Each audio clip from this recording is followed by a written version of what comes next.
Affairs responsible for investment, His Excellency Marco Lombardi, Ambassador for Italy to Tanzania, Mr. John Mnadi, Director of Tanzania Investment Center, Mr. Sharif Al Sharif, Executive Director of Zanzibar Investment Promotion Authority.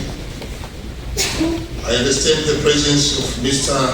Massimo Dal Cecco, President of the Industrial Africa and Mediterranean, Madam Veronica Squeeze, Vice President of Assolombadia, Internationalization of Europe, His Honorable Rafaela Catanero, and the Secretary of the Presidency International of the European Nations, high officials from Lombardia region, Mr. Frank Yamudebe, Director General Tanzania Agricultural Development Bank.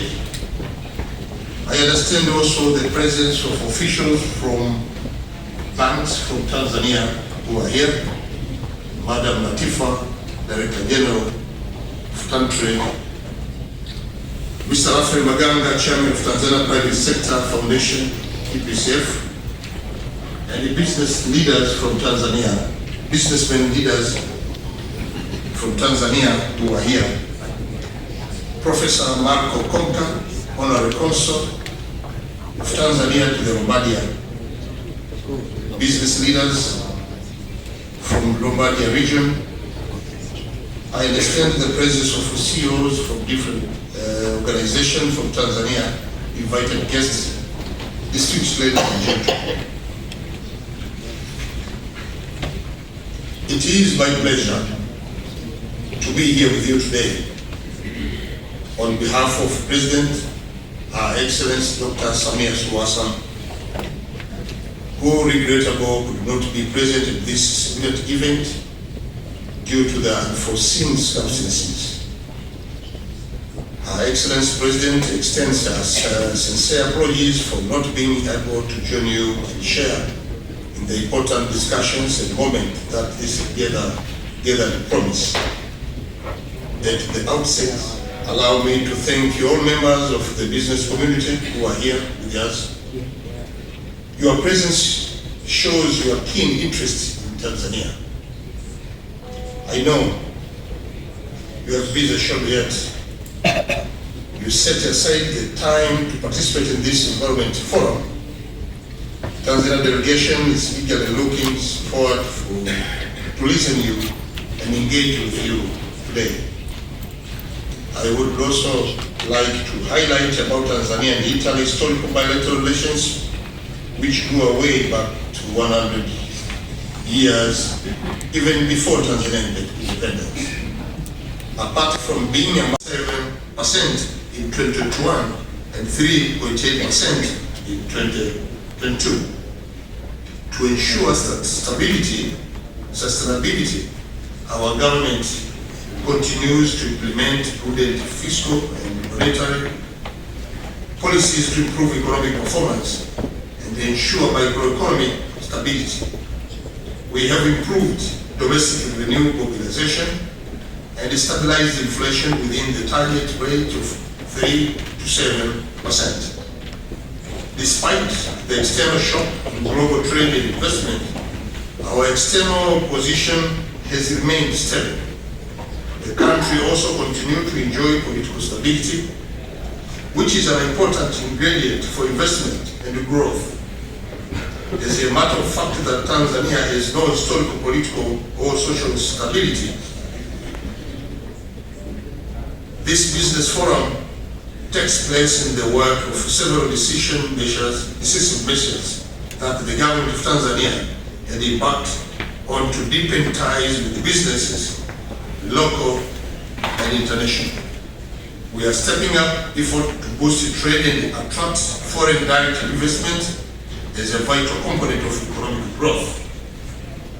We have created plans and the policies to encourage businesses in the country.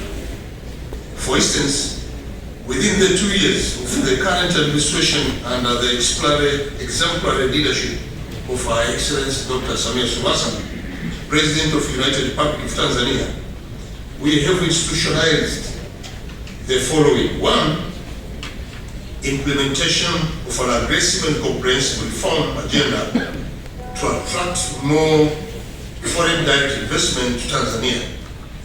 These include abolishing more than 232 fees and fines, amending 40 laws and regulations, establishing the Tanzania Investors Electronic Single Window at the Tanzania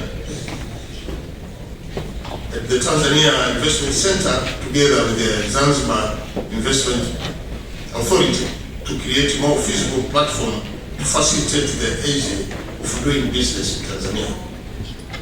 Second, significant investments in infrastructure have been done with the aim of improving the business environment and optimize our role as a natural gateway to Eastern, Central, and the South Africa region. We are executing strategic infrastructure such as Julius Nyerere Hydro Project, which will generate 2,115 megawatts of electricity upon its completion. We continue to build roads and bridges that connect Tanzania. We have 8 countries neighbor who are also dependent on Tanzania. Cross-border power connectivity and the fiber optic. I invite you to claim the mountain Kilimanjaro, the highest mountain in Africa.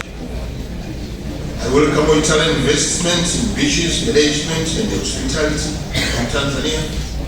These are areas where you can invest in tourism sector.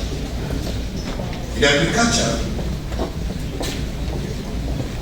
provided Italy, you are doing good in agriculture, Tanzania also is inviting you to undertake large-scale commercial farming of any crop your choice, including tobacco, sugarcane, palm oil, cashew nut, etc. Cotton, coffee as well. Because of the following reasons, Tanzania with the territory of 945,000 square kilometers, or from approximately 365,000 square miles, is a relatively big country. We have good climate condition with about 44 million hectares suitable for different crops. Tanzania is endowed with lakes, rivers, and groundwater sources, and the borders the Indian Ocean with 800 kilometers coastline. So it's up to you to decide now to join the agriculture sector in Tanzania. Food and agro-processing are among the priorities that we are giving special attention to and effort in building the economy. The agriculture sector employs more than 65% of the people. I therefore welcome you to take advantage of the investment opportunities from our national agenda 1030 that seeks to promote agribusiness and increase agriculture sector growth to 10% by 2030. The approach that we have adopted is to introduce cluster farming for youth that we call Build Better Tomorrow, which requires significant investment in mechanization and digital platform.